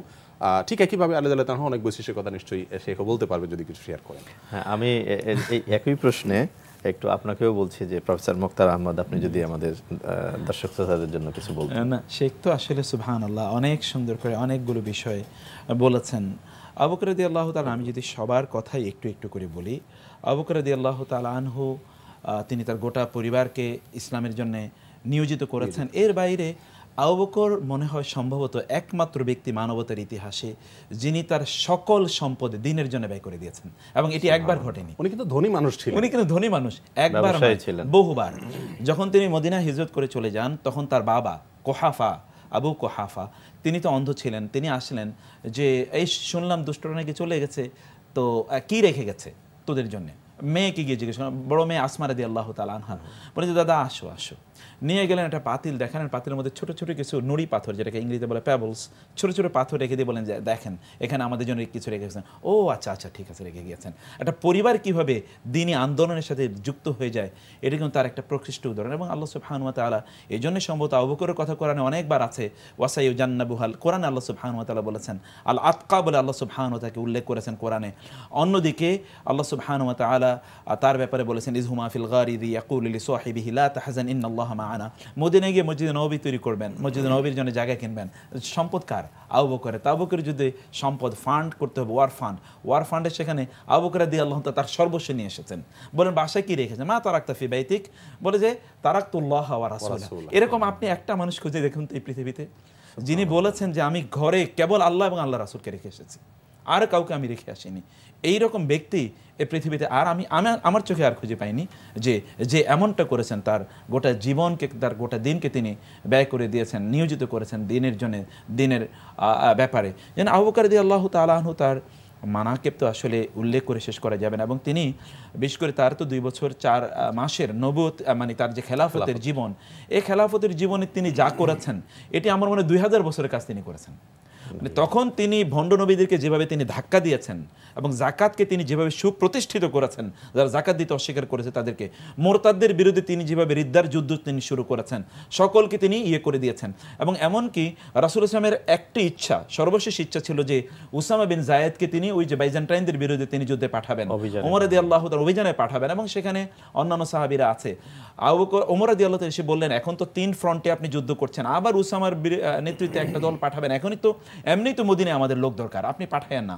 আবু বকর রাদিয়াল্লাহু তাআলা বলেছেন আল্লাহর কসম করে বলছি, যদি বন জঙ্গল থেকে প্রাণীগুলো বের হয়ে আসে এবং রাস্তায় আমাদেরকে খাবলে খায়, রাসূলের স্ত্রীদেরকে যদি ঘর থেকে টেনে বের করে নেয়, তাহলে আল্লাহর রাসূলের একটি ইচ্ছা আমি আবু বকর বেঁচে থাকতে অপূর্ণ হবে, কখনো এটা সম্ভবই হয় না। ওয়াল্লাহি এটা কখনো হতে পারে না যে আমি বেঁচে থাকবো, ইসলাম ইয়ানকুসুল ইসলাম ওয়া আনা হাইয়ুন, আমি বেঁচে থাকবো আর ইসলামের ত্রুটি তৈরি হবে, ইসলাম দুর্বল হবে, এটা কখনো হতেই পারে না। চিন্তা করে দেখুন তো, আমার এই সাহস কি কোনোদিন তৈরি হবে? আমি বলবো যে আমি বেঁচে থাকতে ইসলামের গায়ে কে আছর দিতে পারবে? অসম্ভব। এই কথা বলার মতো কয়টা লোক আছে এই পৃথিবীতে? কিন্তু আবু বকর ছিলেন। আবু বকরকে দেখে অন্যরা অনুপ্রাণিত হয়েছে। ওমররা তো এমনিই তৈরি হয়নি, আবু বকরদের পদচিহ্ন ধরে ওমর রাদিয়াল্লাহু তাআলা আনহুরা তৈরি হয়েছিলেন। এবং ওমরের শাসন, আবু বকর রাদিয়াল্লাহু তাআলা আনহুর পদাঙ্ক ধরে ধরে তারা চলেছেন। এই জন্য আলী রাদিয়াল্লাহু তাআলা একবার আবু বকরের ব্যাপারে বলেছেন যে মুমিনু ফেরাউন আছে, অর্থাৎ ফেরাউনের সময় একজন ব্যক্তি ইয়াকতুম ঈমানা, তার ঈমানটাকে সে গোপন করেছিল এবং এসে মুসা আলাইহিস সালামের কে সহযোগিতা করার জন্য মানুষকে বলেছিল। তখন আলী রাদিয়াল্লাহু তাআলা বলেছেন আল্লাহর কসম করে বলছে, গোটা পৃথিবী যদি ওই ফেরাউনের সময় মুসার প্রতি ঈমান এনেছে গোপনে একজন লোক, এইরকম লোকে যদি গোটা পৃথিবী ভরে যায়, তাহলে একটা আবু বকরের মতো হবে না। একটা আবু বকর এতটা শক্তিশালী। আবু বকর রাদিয়াল্লাহু তাআলা আনহু, ওমর রাদিয়াল্লাহু তাআলা আনহু, তার সুবহানাল্লাহ, তার মানাকিব শেখ অনেক অনেক কথা বলেছেন। আল্লাহ সুবহানাহু ওয়া তাআলা তার কথা অনুসারে কোরআনের আয়াত নাজিল করে দিয়েছেন। এমন কি শব্দগুলো, এটা সহি বর্ণনা শেখ, যে ওমর রাদিয়াল্লাহু তাআলা বললেন যখন রাসূলুল্লাহ সাল্লাল্লাহু আলাইহি ওয়াসাল্লামের স্ত্রীরা ওই যে রাসূলের সাথে একটু পকেট মানি নিয়ে কথাবার্তা বললো, আমি গিয়ে বললাম আসা রব্বুহু ইন তাল্লাকাকুন্না আন ইউবদিলাহু আজওয়াজান খায়রাম মিনকুন্না। বলে আমি এতটুকু বললাম, দেখলাম হুবহু এই কথাটাই আল্লাহ সুবহানাহু ওয়া তাআলা এই কোট করে আল্লাহ সুবহানাহু ওয়া তাআলা আয়াত নাজিল করে দিলেন। কেমন মানুষ, কেমন ব্যক্তিত্ব, কিন্তু তার প্রশাসন কেমন ছিল। তিনি এত বিশাল প্রভাব প্রতিপত্তিশালী, শেখ বলেছেন যে তিনি একদিকে গেলে শয়তান অন্যদিকে দিয়ে পালিয়ে যায়। আমাদের যুবকদেরকে আমি বলি অথবা বৃদ্ধদেরকে বলি, শয়তান তো আমাদেরকে দেখে বলে মোস্ট ওয়েলকাম, তোমাকে আমাদের সাথে ওয়েলকাম জানালাম, তুমি তো আমাদেরই একজন। তো ওমরকে দেখে শয়তান অন্য রাস্তায় চলে যায়। মানে এরা কেমন মানুষ ছিলেন, এরা কি সোনালী মানুষ ছিলেন। এই জন্য আমি মাঝে মাঝে শেখ দুইজনকে বলি, আমি মাঝে মাঝে আল্লাহকে বলি, আল্লাহ আর একটা ওমর দাও না প্লিজ। আপনাকে আমার মনে হয় যে আমাদের আরও অনেক জিজ্ঞাসা আছে। আমাদের স্টুডিওতে উপস্থিত বন্ধুদের মধ্যে থেকে একটা প্রশ্ন এই প্রসঙ্গে উনি আশা করছেন মনে করছি, তো যদি আপনি প্রশ্নটা করতেন। আসসালামু আলাইকুম ওয়া রাহমাতুল্লাহি ওয়া বারাকাতুহু। ওয়ালাইকুম আসসালাম ওয়া রাহমাতুল্লাহ। আমি সৈয়দ মুস্তাফা ফয়সাল হাসান। শায়খের কাছে আমার জিজ্ঞাসা ছিল, প্রশ্ন যে আবু বকর রাদিয়াল্লাহু তাআলা আনহুর শাসনামলে জীবন ব্যবস্থা কেমন ছিল? মানে আপনি মনে হয় বলতে চাচ্ছেন যে শাসক হিসাবে আবু বকর রাদিয়াল্লাহু তাআলা আনহুর ব্যাপারে আমরা জানলাম, কিন্তু তার যাপিত জীবনটা, ব্যক্তিগত জীবনটা কেমন ছিল। কারণ এখন তো অনেক শাসক দুনিয়াতে আছে, অনেক ক্ষমতাধর শক্তিশালী আছে। তা আমি এ ব্যাপারে আমি শায়েখ আহমদুল্লাহকে অনুরোধ করছি যদি আপনি একটু ওনার জবাবটা দিতেন। ধন্যবাদ আপনাকে। আমার মনে হয় যে এটি অনেক গুরুত্বপূর্ণ একটি প্রশ্ন, কারণ লাইফস্টাইলের মধ্যে মানুষ অনেক কিছু ফুটে ওঠে। আমরা অনেক সময় ভালো কথা, নীতিবাক্য অনেকে বলতে পারি, কিন্তু সেটি আমার মধ্যে কতটা প্রভাব ফেলছে এটি অনেক বড় প্রশ্ন। আবু বকর সিদ্দিক রাদিয়াল্লাহু তাআলা আনহু সম্পর্কে শেখ যে ডক্টর আলিয়া সাল্লাবির কথা উল্লেখ করেছেন তার বইয়েও উঠে এসেছে এবং সহিহ বুখারীতে বিশাল বড় বর্ণনা আছে যে তিনি যখন খেলাফতের দায়িত্বভার নেন, একদিন তিনি যেহেতু ব্যবসায়ী মানুষ ছিলেন, দোকান ছিল, এই জাতীয় কিছু ছিল তার মদিনাতে, তো তিনি তার ব্যবসা প্রতিষ্ঠান খুলতে যাচ্ছিলেন। পথে আবু উবাইদা ইবনুল জাররাহ রাদিয়াল্লাহু, যিনি অর্থমন্ত্রী ছিলেন আবু বকর রাদিয়াল্লাহু তাআলা আনহু, আর ওমর রাদিয়াল্লাহু তাআলা আনহু যিনি পরবর্তী খলিফা, আমরা বলতে পারি ক্রাউন প্রিন্স অথবা আপনার ভাইস প্রেসিডেন্ট ছিলেন, সেই ওমর রাদিয়াল্লাহু তাআলা আনহু জিজ্ঞাসা করলেন, আর ভাই আপনি কোথায় যাচ্ছেন আবু বকর? বলেছে কেন, আমি ব্যবসা প্রতিষ্ঠান খুলতে যাচ্ছি। বলেছে সুবহানাল্লাহ, গোটা মুসলিম সাম্রাজ্যের দায়িত্ব আপনার উপর দেওয়া হয়েছে, আপনি দোকান খুলতে গেলে এই সাম্রাজ্যের কী হবে? তখন বললেন যে আমার তো সংসার আছে, পরিবার আছে। তখন ওনারা বললেন যে ঠিক আছে, বাইতুল মাল থেকে, রাষ্ট্রীয় কোষাগার থেকে আপনার জন্য একটা ভাতা নির্ধারণ করা হোক, যেহেতু আপনি আপনার গোটা জীবন উৎসর্গ করছেন, আপনার ফ্যামিলিকে ভাতা দেওয়া হোক তার বিনিময়, যেহেতু তারা কোনো রকম চলতে পারে। একটা ভাতা নির্ধারণ করা হলো। আবু বকর রাদিয়াল্লাহু তাআলা বললেন যে এই ভাতা আমার চলবে না, তখন তারা আরেকটু বাড়িয়ে দিলেন। এর পরের ঘটনা হলো ইম্পর্টেন্ট। শাসনভার আপনার 2 বছর 2.5 বছর তো দূরের কথা, আমরা 1 মাস চান্স পেলে তো অনেক কিছু, 1 ঘন্টা চান্স পেলে তো অনেক কিছু করে ফেলবো আমরা। সেখানে 2 বছর 4 মাস শাসনভার ওনার দায়িত্ব পালন করার পর কোথায় গিয়ে দাঁড়িয়েছিল? আমাজান আয়েশা রাদিয়াল্লাহু তাআলা আনহা তিনি বলেছেন যে, এবং বুখারীতে যত সম্ভাবনাটা আসছে যে আব্বাজান অর্থাৎ আবু বকর সিদ্দিক রাদিয়াল্লাহু তাআলা আনহু তার মেয়েকে বলেছেন যে মা, আমি যেদিন দায়িত্ব বুঝে নিলাম সেদিন আমার কি কি সম্পদ আছে কোট করে নাই। যে আজকে আমরা একটা চিত্র দেখতে পাই, একটা সংস্কৃতি দেখতে পাই যে জনপ্রতিনিধিদের বা দায়িত্বশীলদের সম্পদের হিসাব দেওয়া, পাবলিক ডিক্লারেশন। আমি মনে করি যে এই পাবলিক ডিক্লারেশন বলি আর সম্পদের হিসাব দেওয়া বলি, এটির সূচনা পৃথিবীর ইতিহাসে করেছেন আবু বকর সিদ্দিক রাদিয়াল্লাহু তাআলা। তিনি তার মেয়েকে বললেন যে মা, নোট করো আমাদের কি কি আছে। নোট করা হলো, আসলে তেমন কিছু ছিল না, যা ছিল সব তো দিয়ে দিয়েছেন আল্লাহর রাস্তায়। তো নোট করলেন। নোট করার পরে এবার আবু বকর সিদ্দিক বললেন যে মা, তোমার দায়িত্ব হলো আমার মৃত্যু হয়ে গেলে আমি যে রাষ্ট্রীয় কোষাগার থেকে ভাতা নিয়েছি, সেই ভাতা তো শুধু আমার মানে খেয়ে পরে বেঁচে থাকার জন্য, সঞ্চয় করবার জন্য, সম্পদের জন্য তো আমি দায়িত্ব বুঝে নেইনি। অতএব আমার দায়িত্ব শেষে কি কি থাকলো তুমি যোগ বিয়োগ করবা, যদি অতিরিক্ত কিছু পাও সেটা পরবর্তী খলিফার কাছে পৌঁছে দিবা। যথা কথা, যে কথা সেই কাজ। তার ওফাতের পরে আমাদের আয়েশা রাদিয়াল্লাহু তাআলা আনহা খুঁটে খুঁটে বের করে ছোটো ছোটো 2-3টা জিনিস বের হলো অতিরিক্ত সম্পদের মধ্যে। তখন সেগুলো নিয়ে ওমর রাদিয়াল্লাহু কাছে হাজির হয়ে গেলেন যখন তিনি দায়িত্ব বুঝে পেলেন। ওমর রাদিয়াল্লাহু তাআলা তখন বললেন, আমার ভাই আবু বকর তার পরবর্তীতে যারা খলিফা হন তাদের জন্য কাজটা অনেক কঠিন করে দিয়ে গেলেন, কারণ এর কারণে দায়িত্ব আমাদের অনেক বেড়ে গেল। উনি তাঁর সম্পদ সবটুকুর হিসাব দিয়ে সামান্য 2-4টা জিনিস বের হয়েছে, এটা আবার রাষ্ট্রীয় কোষাগারে জমা দেওয়ার জন্য ওসিয়ত করে গেছেন। তাহলে আমাদের দায়িত্বটা কত কঠিন হয়ে গেল পরবর্তীর জন্য। তো ব্যক্তিগত লাইফস্টাইল যদি আমরা বলি খলিফাতুল মুসলিমিন আবু বকর রাদিয়াল্লাহু তাআলা আনহুর, এই ছিল ব্যক্তিগত লাইফস্টাইল। কোনো রকম খেয়ে পরে বাঁচা, সম্পদ সঞ্চয় করা, জনগণের সম্পদ আত্মসাৎ করা, বাইতুল মালের সম্পদ দিয়ে নিজে লাক্সারিয়াস লাইফ লিড করা, এগুলো আসলে চার খলিফার কারোর মধ্যেই ছিল না। সুপ্রিয় দর্শক শ্রোতা, আমরা একটা ছোট্ট প্রশ্নের এত চমৎকার উত্তর পেলাম, যে উত্তরটি আসলে আমরা যখন শুনছিলাম, বিশ্বাস করেন আমি ব্যক্তিগতভাবে মনে হচ্ছিল যে আমার হৃদয়, আমার মন, আমার দৃষ্টি, আমার অস্তিত্ব যেন ওই দৃশ্যটা দেখছে, যে দৃশ্যটিতে মা আয়েশা রাদিয়াল্লাহু তাআলা আনহা হিসাবটি নিয়ে তৎকালীন খলিফাত আমিরুল মুমিনিনের কাছে গিয়ে বলছেন, আর আমিরুল মুমিনিনের সেই মানে উদ্ধৃতিটাও যেন আমাদের কানে বাজছে। রমাদান কারিমের পবিত্র মুহূর্তে এই মহান ব্যক্তির জীবন আলোচনা এবং এই ঘটনাগুলোকে আমাদেরকে নাড়া দেবে না? এই উপস্থিতি, আজকের এই আলোচনা থেকে আমরা কি আমাদের জন্য আল্লাহ তাআলার কাছে এই তৌফিক কামনা করতে পারি না, যে সমাজে আল্লাহ তাআলা যাদেরকে ওমর রাদিয়াল্লাহু তাআলার মতো সাহস দিলেন, তারা যেন সেটা তার রবের সন্তুষ্টির জন্য ব্যয় করে। যারা আবু বকর রাদিয়াল্লাহু তাআলার মতো একটা নিবেদিত মন দিলেন, তারা যেন তার রবের মর্যাদা এবং শানকে তুলে ধরার জন্য এভাবে নিবেদিত হতে পারে, পুরো পরিবার ধরে নিবেদিত হতে পারে। এই মহান ব্যক্তিদের জীবন আচরণের মধ্য দিয়ে, শোনার মধ্য দিয়ে এই রমাদান কারিমে আমরা কি আল্লাহ তাআলার কাছে আশা করতে পারি না? আমার মনে হয় আমার ভাই যে প্রশ্ন করেছেন, চমৎকার উত্তর আমরা পেয়েছি আমাদের প্রিয় ভাই শায়েখ আহমদুল্লাহর কাছ থেকে। আরেকটি বিষয়ে আপনাদের কাছে আলোচনার জন্য অবতারণা করছি, সেটা হলো যে আমরা নবী সাল্লাল্লাহু আলাইহি সাল্লামকে দেখেছি যে পৃথিবীতে সবচেয়ে বেশি কৃতজ্ঞতা পাশে আবদ্ধ করার মতো যোগ্যতা, ক্ষমতা, আচরণ, স্বভাব তার মধ্যে ছিল। আল্লাহ তাআলা কোরআন কারিমে প্রথম যে শব্দটি দিয়ে শুরুই করলেন সেটি হলো কৃতজ্ঞতা দিয়ে, রবের কৃতজ্ঞতা দিয়ে।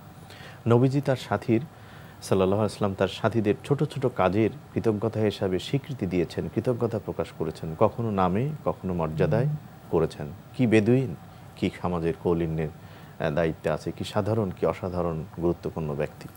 তো সেই জায়গা থেকে আমরা খোলাফা রাশিদিনের জীবনে তাদের ব্যাপারে অনেক উপাধি বা লকব আমরা জানি।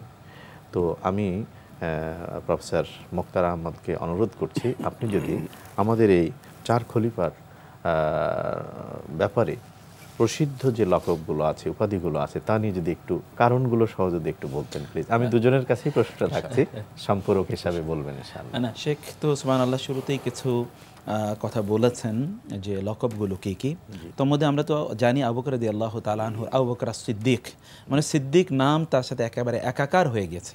যদি আবু বকর মানে হলো ভোরের পিতা, তো ভোর এর পিতা মানে হলো তিনি ভোরে উঠতেন, এরকম এক্সপ্লেনেশন, ব্যাখ্যা আছে আর কি। তিনি ভোরে উঠতেন, ভোরের পাখি তিনি ছিলেন, এরকম একটি অর্থ হতে পারে। কিন্তু মৌলিকভাবে তিনি আসলে সিদ্দিক উপাধিতে ভূষিত ছিলেন। এর তো কারণ আছে বটে। ওই আমরা যদি ইতিহাসের দিকে তাকাই, তাহলে ঐতিহাসিকরা সে কথা বলেন, যখন মেরাজের ঘটনা ঘটলো, রাসূল সাল্লাল্লাহু যখন বলছিলেন তার এই মেরাজের কথা, তখন অন্যরা হাসি ঠাট্টা করে উপহাস করে এগুলো উড়িয়ে দিচ্ছিল। এবং আমাদের জন্য কিন্তু এখানে শিক্ষার বিষয় আছে, যে যখন লোকেরা আবু বকর তখন সামনে ছিলেন, রাসূল সাল্লাল্লাহু বাইতুল্লাহ কাবার পাশে তিনি এই আলোচনা করছিলেন, অন্যরা উপহাস ঠাট্টা করছে। কেউ একজন আবু বকর দূরে ছিলেন, আবু বকর আসছিলেন, বলে তোমার বন্ধু কি বলছে জানো? বলে কি? বলে তোমার বন্ধু বলছে তিনি নাকি এরকম সব ঘুরে এসেছেন, তিনি মেরাজে গিয়েছেন, বাইতুল মুকাদ্দাসে গিয়েছেন, ইত্যাদি ইত্যাদি, গত রাতে নাকি এই ঘটনা বলেছে। তিনি বলেছেন সত্যই কথা? বলে হ্যাঁ সত্য। বলে আমি তা বিশ্বাস করলাম। বিশ্বাস করে তিনি রাসূলের কাছে চলে আসলেন এবং রাসূল সাল্লাল্লাহু তাকে বললে, আবু বকর আমি এরকম, হ্যাঁ আমি বিশ্বাস করেছি। আপনি কেউ বিশ্বাস করলেন? বলে ইয়া রাসূলুল্লাহ, আপনি আসমানের খবর বলেন, আপনি গায়েবের খবর বলেন, এগুলো বিশ্বাস করেছি, এটা বিশ্বাস করব না কেন? আল্লাহ সুবহানাহু ওয়া তাআলা সন্তুষ্ট হয়ে গেলেন, জানালেন যে আপনার এই যে যাকে আপনি রাসূল সাল্লাল্লাহু বলেছেন, আমি যদি লাউ কুনতু ইত্তাখাযতু ফুলানান খালিলান লাত্তাখাযতু আবা বকর খালিলান, কিন্তু আমি যদি কাউকে বন্ধু হিসেবে গ্রহণ করতাম, পরম বন্ধু, তাহলে আবু বকরকে নিতাম। কিন্তু আমি তো এর আগে আমি খুল্লা করেছি, পরম বন্ধুত্ব স্থাপন করেছি আমার রবের সাথে, এজন্য আমি কাউকে গ্রহণ করতে পারছি না। আল্লাহ সুবহানাহু ওয়া তাআলা জানিয়ে দিলেন যে আবু বকর সিদ্দিক, তিনি সত্যায়নকারী, সামওয়ান হু অ্যাটেস্টস, যিনি আসলে এই সত্যায়ন করে যে আপনি যা বলেছেন তা সত্য বলেছেন। আবু বকর রাদিয়াল্লাহু ওমর রাদিয়াল্লাহু তাআলা আনহুর নাম রাসূল সাল্লাল্লাহু বলেন আল ফারুক, কারণ তিনি সত্য মিথ্যার মধ্যে এভাবে তিনি পার্থক্য তৈরি করে দিয়েছেন। তার গোটা জীবনই সত্য মিথ্যার মধ্যে পার্থক্য নির্ণয়নকারী। তিনি ইসলাম গ্রহণ করে রাসূল সাল্লাল্লাহু বললেন, আপনি কি সত্য নবী নন? ইসলাম কি সত্য ধর্ম নয়? কোরআন কি সত্য কিতাব নয়? হ্যাঁ, সবই সত্য। তাহলে আমরা গোপনে কেন দিন প্রচার করব? আমরা প্রকাশ্যে যাব এবং যারা তাকে পাঠিয়েছে রাসূলকে হত্যা করতে, তাদেরকে তিনি চ্যালেঞ্জ করলেন গিয়ে, এবং সে ঘটনা আমরা জানি কীভাবে তিনি সত্য মিথ্যার মধ্যে পার্থক্য তৈরি করেছেন। আবু বকর রাদিয়াল্লাহু তাআলা নূর, ওমর রাদিয়াল্লাহু তাআলা, ইসলাম গ্রহণটাই ছিল একটা যুগান্তকারী ঘটনা। তারপর ইসলাম যে শক্তিশালী হয়েছে, এই জন্য হাসান বসরি রাদিয়াল্লাহু তাআলা রাহিমাহুল্লাহ তিনি বলতেন যে ওমর রাদিয়াল্লাহু তাআলা আনহু ইসলাম গ্রহণের পর ইসলামকে তিনি যে একটা ধাক্কা দিয়েছেন, এই ধাক্কা এখনো চলতেছে। তিনি যে একটা ধাক্কা দিয়েছেন, এই ধাক্কা এখনো চলছে, পেন্ডুলামের মতো। যেমন পেন্ডুলামে আমরা যখন ধাক্কা দিই অথবা দোলনাকে একটু ধাক্কা দিলে অনেকক্ষণ আমরা থেমে গেলেও কিন্তু ওটা দুলতে থাকে, এটা কিন্তু এখনো সে দোল অবস্থায় আছে। আর আবু বকর রাদিয়াল্লাহু তাআলা, ওমর রাদিয়াল্লাহু, ওসমান রাদিয়াল্লাহু তাআলা, যুন্নুরাইন কেউ বলেন যে এটি বিতর্ক আছে বিষয়টি নিয়ে, কিন্তু যুন্নুরাইন আমরা দেখি যে সালাফরা বিভিন্ন বর্ণনায় তাকে যুন্নুরাইন বলতেন।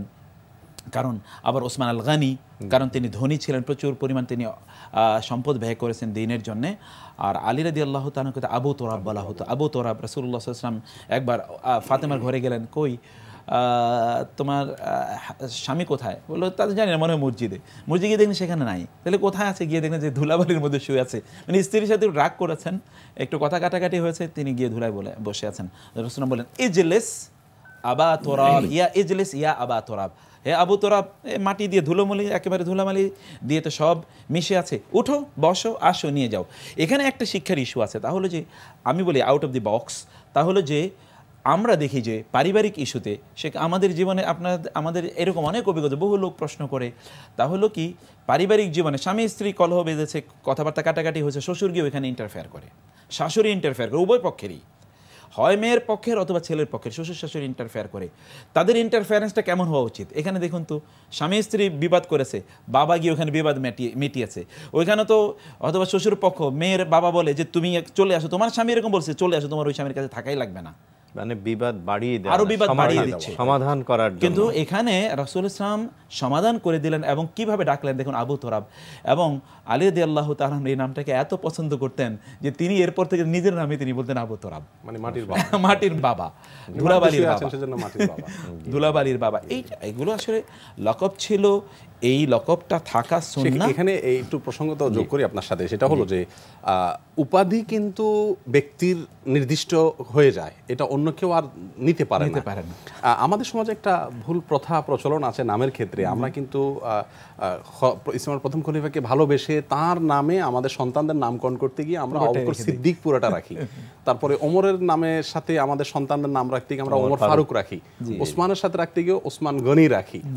এই যে কালচারটা, এই কালচারটা তো আসলে সঠিক কালচার না। কারণ হলো আপনি কোনো ব্যক্তির উপাধি আপনি পেতে পারেন না, আপনি তার নামটাকে মহব্বত করে রাখতে পারেন। ওমর রাখেন আপনি, আলী রাখেন আপনি, ওসমান রাখেন আমি, ওসমান গনি মানে হলো ওসমান ধনী। এখন আপনার সন্তান হয়তো ধনী না, কিন্তু আপনি নাম দেন ওসমান গনি, তাহলে কথার সাথে মিলে না, এটা উচিত নয়। মোহাম্মদ সাল্লাল্লাহু আলাইহি ওয়াসাল্লামকে ভালোবেসে আপনি মোহাম্মদ নাম রাখতে পারেন আপনার সন্তান, কিন্তু মোহাম্মদ রাসূলুল্লাহ তো রাখতে পারেন না।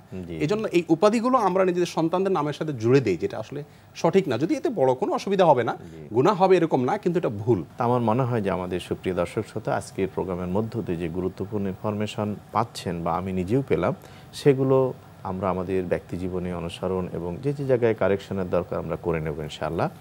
আমরা বিরতির আগে একটি প্রশ্নের উত্তরে অনেকগুলো চমৎকার কথাগুলো শুনছিলাম শাইখ আহমদুল্লাহর কাছ থেকে। এখন আমি একটু ছোট করে বুঝতে চেষ্টা করছি আমাদের আজকের সম্মানিত অতিথির কাছ থেকে যে আজকের বাস্তবতায় মানবতার জন্য এই যে উজ্জ্বল নক্ষত্র, এই তাদের ব্যাপারে জানার অপরিহার্যতার কথা অলরেডি চলে আসছে, তারপরে যদি একটু মোটা দাগে আমাদেরকে বলতেন প্রফেসর মুক্তার, তাহলে ভালো হতো। না, আমরা তো আসলে জীবনী পড়তেই হয়। জি, আল্লাহ সুবহানাহু ওয়া তাআলা কোরআনে বলেছেন যে এদের জীবনের মধ্যে ফি কাসাসিহিম ইবরাতুন লিউলিল আলবাব, যে এদের ঘটনারাজির মধ্যে তোমাদের জন্য ইবরত রয়েছে, শিক্ষণীয় বিষয় রয়েছে। এবং কোরআনের দিকে যদি আমরা তাকাই তাহলে তো ব্যাপক পরিমাণ ঘটনা কোরআন আল্লাহ সুবহানাহু ওয়া তাআলা উল্লেখ করেছেন। ইমাম আবু হানিফা রাহিমাহুল্লাহ বলেছেন, আমি মানুষের, আমাদের সালাফদের, আমাদের নবী এবং সাহাবীদের জীবনী বর্ণনা করা আমার কাছে সবচেয়ে বেশি প্রিয় কাজ, এবং আমি এটা করে থাকি। কারণ কোরআনে তো আল্লাহ সুবহানাহু ওয়া তাআলা তাই করেছেন। এত ব্যাপক, শুধুমাত্র নবী রাসূলদের ঘটনাই বর্ণনা করেছেন তা কিন্তু না, তার বাইরে অনেকের ঘটনা আল্লাহ সুবহানাহু ওয়া তাআলা বারবারই সেখানে উল্লেখ করেছেন। কারণ ঘটনা থেকে মানুষ অনেক শিক্ষা গ্রহণ করতে পারে। এই জন্যে তাদের জীবনে তো আমাদের স্টাডি করা ব্যাপক পরিমাণ প্রয়োজনীয়। 2 নম্বর বিষয় হচ্ছে যে তারা তো সফল মানুষ ছিলেন এবং তারা আমাদের জন্য কিন্তু মানদণ্ড, আমাদের জন্য তারা মানদণ্ড, কোনটা ভালো কাজ কোনটা মন্দ কাজ, এই জন্য কিন্তু তারা মানদণ্ড।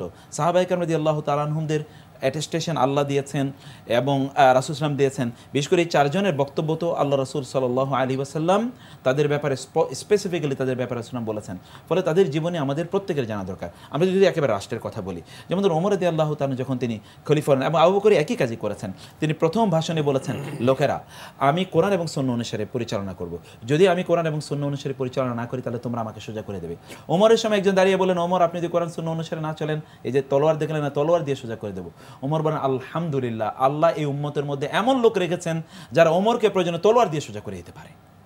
তাহলে আমাদেরকে সেই জায়গা থেকে আমরা দেখছি যে কিভাবে তারা তাদের, যদি আমরা কোথাও দায়িত্বশীল হই, আমরা আমাদের ছোট অর্গানাইজেশনগুলোতে দায়িত্বশীল হতে পারি, তাহলে আমরা কিভাবে এখানে পরিচালনা করবে, পরিচালনার বিষয়গুলো তাদের কাছ থেকে আমরা শিখতে পারি। তাদের ব্যক্তিগত জীবনের কথা আমরা দেখেছি, সে কথা বলেছেন। আমি একটু আমাদের উপস্থিত স্টুডিওর উপস্থিত বন্ধুদের কাছ থেকে একটা প্রশ্ন আপনার কাছে এই প্রসঙ্গে করবে মনে করছি, যদি আপনি আপনার প্রশ্নটা করতেন। আসসালামু আলাইকুম ওয়া রাহমাতুল্লাহি ওয়া বারাকাতুহু। আমি প্রফেসর মুক্তার আহমেদ স্যারের কাছে একটা জিজ্ঞাসা আছে আমার।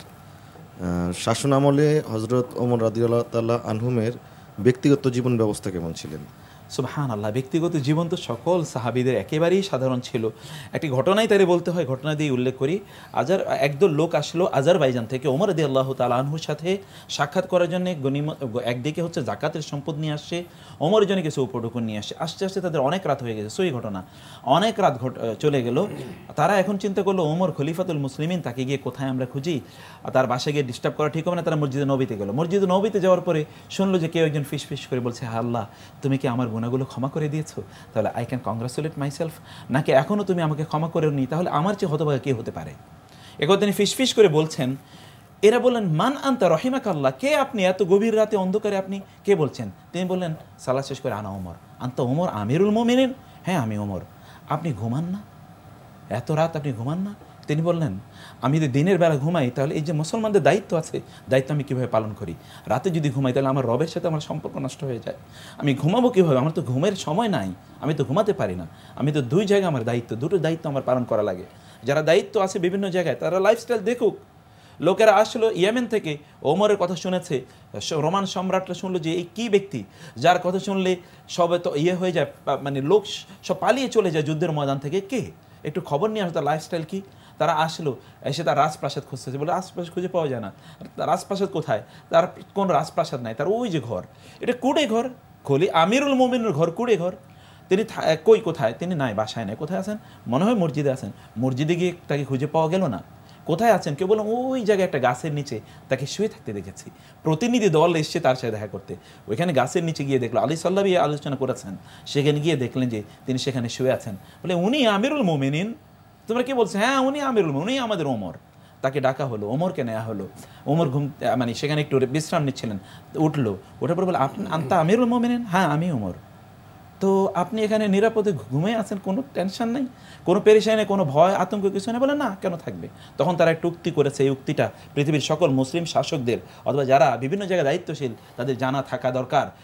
তারা বলেছিলেন যে হাকামতা ফা আদিলতা ফা আমিনতা ফা নিমতা, আপনি শাসন পরিচালনা করেছেন, ন্যায় ইনসাফ করেছেন, ফলে আপনি নিরাপদ, সকলে নিরাপদ, ফলে আপনি ঘুমিয়েছেন, কেউ আপনার কোনো টেনশন নিচ্ছে না। তিনি যখন যান তার সেই লাইফস্টাইলের কথা, এই জন্য কত ঘটনার কথা বলছি। যখন ওই যে বাইতুল মুকাদ্দাসে তিনি যাচ্ছেন, জেরুজালেম ওটা দখল হচ্ছে, ওই যে আজারবাইজান, ওই সিরিয়ান ওই অঞ্চল রোমানদের পরাজিত হলো, সেখানে ইহুদিরা এবং খ্রিস্টানরা তারা বলে যে আমিরুল মুমিনিন না আসলে আমরা আত্মসমর্পণ করবো না, প্রয়োজনে যুদ্ধ করবো। লোকেরা বললো যে কি করবে? আলী সকলে বললেন যে না, আপনার যাওয়া ঠিক হবে না। ওরা বলেছে আপনি যাবেন কেন? আমরা কি জাতি নাকি? আর তিনি বললেন, আলী দাঁড়িয়ে বললেন যে না, আপনাকে যেতে হবে। ওমর রাদিয়াল্লাহু আলীর কথা খুবই মানতেন। আলী বলেছেন একাই তিনি গেলেন, এবং আমরা জানি সেই ইতিহাসের ঘটনা। তিনি তার ভৃত্যকে নিয়ে গেলেন, একবার তিনি উটের উপরে চড়েন, একবার তিনি ভৃত্যকে চড়ান। যখন সর্বশেষ ওইখানে গিয়ে পৌঁছলেন, তখন হচ্ছে ভৃত্যের পালা, তিনি উটের উপরে আর উনি উঠে নিয়ে যাচ্ছেন। লোকেরাও তাকে এসে অভ্যর্থনা জানাচ্ছে, আর অন্যরা আবু উবাইদা সহ অন্যরা ছুটে যাচ্ছে হচ্ছে ওমর রাদিয়াল্লাহু তাআলার কাছে। তখনই তারা ভুল বুঝলো, কেন এরকম কি হয়েছে? বলছে হ্যাঁ আমি তাকে কষ্ট দেবো কেন, আমরা ভাগাভাগি করে নিয়েছি। ওরা বললো এই যদি কাজের লোকের সাথে যদি এই আচরণ হয় তাহলে শাসকের তাহলে তিনি কেমন, এই ইসলাম কেন আমরা মানব? সে কেন হবে না? তিনি তো সেই রাসূলের খলিফা, যে রাসূল সাল্লাল্লাহু আলাইহি সাল্লামকে একজন বেদুইন এসে মসজিদ নববীতে খুঁজতেছিলেন এবং জিজ্ঞাসা করলেন মান মুহাম্মদ ফিকুম, তোমাদের ভিতরে মুহাম্মদ লোকটা কে? দেখুন, একজন বড় মাপের জনপ্রতিনিধি বা বড় কোনো পদস্থ কর্মকর্তা বা ব্যক্তি বা যে কোনো একজন বড় আলেম, তিনি তার অনুসারীদের মাঝে যদি বসে থাকেন, তার বসার স্টাইল দেখলে তো বোঝা যাবে যে এই লোকটাই সেই লোকটা। কিন্তু নবী সাল্লাল্লাহু আলাইহি ওয়াসাল্লাম বসার স্টাইল কেমন ছিল যে চেনা যেত না। ওমর রাদিয়াল্লাহু তাআলা সেই তাদেরই সুবহানাল্লাহ। আজকে একটি ছোট্ট প্রশ্নের উত্তর থেকে আপনি যা বললেন যে যে জনপদের শাসক রাতের আঁধারে কাঁদতে পারে, কান্নার শব্দ শোনা যায়, সেই জনপদের মানুষদেরকে দেখেই তো মানুষেরা বলেছে হুম বিল্লাইলি রুহবান অবিন নাহারি ফুরসান। যেই জনপদের মানুষেরা দিনে ঘোড়ার পিঠে থাকে আর রাতে জায়নামাজে সাজদায় লুটে পড়ে তার মহান রবের জন্য। এবং এই জাতিকে কি আপনি কোনোদিন দমিয়ে রাখতে পারবেন? কেউ দমিয়ে রাখার সেই বৈশিষ্ট্যগুলো আমাদের নাই। যদি থাকতো তাহলে আমরা কিন্তু আজকে এই অবস্থায় থাকতাম না। আবু বকর রাদিয়াল্লাহু তাআলা থেকে হাদিস পাওয়াই যায় না। সে হাদিসের কিতাবগুলোতে যিনি নবী সাল্লাল্লাহু আলাইহি সাল্লামের জীবনের সবচেয়ে কাছের মানুষ, সবচেয়ে বেশি নৈকট্য অর্জন করেছেন, তিনি তো সবচেয়ে বেশি হাদিস বর্ণনা করার কথা ছিল, কিন্তু হাদিসের গ্রন্থগুলোতে আবু বকরের বর্ণিত হাদিস খুঁজেই পাওয়া যায় না। একদিন কিছু কাগজ তিনি পুড়ে ফেলেছিলেন, বা এই জাতীয় কিছু কাগজ বা কাগজ জাতীয় কিছু একটা পুড়ে ফেলেছিলেন, যেখানে নবী সাল্লাল্লাহু আলাইহি ওয়াসাল্লাম কিছু হাদিস লেখা ছিল। কেন পুড়ে ফেললেন জিজ্ঞাসা করা হলো, বলা হলো যে তিনি বললেন যে আমার সন্দেহ হচ্ছে যে আমি ভুল করি নাই তো এগুলো লেখার ক্ষেত্রে, সংকলন ক্ষেত্রে। মানে কতটা দায়িত্বশীল হইতে হয়। আজকাল তো আমরা নবী সাল্লাল্লাহু আলাইহি সাল্লামের নামে, ইসলামের নামে হেন কোনো কথা নেই যে বলে দিচ্ছি, না জেনে না শুনে। তো ওনাদের লাইফ যদি আমরা চর্চা, ওনাদের ইতিহাস যদি আমরা চর্চা না করি, তাহলে সেখান থেকে শিখবো কোত্থেকে আমরা? এরকম অনেক খুচরা বিষয় আছে যেগুলো আমাদের প্রত্যেকটা নিয়ে আলোচনা করলে আসলে এক ঘন্টা আলোচনা করা। জি। তো আমি আমাদের প্রোগ্রামের একেবারে শেষ পর্যায়ে চলে এসেছি।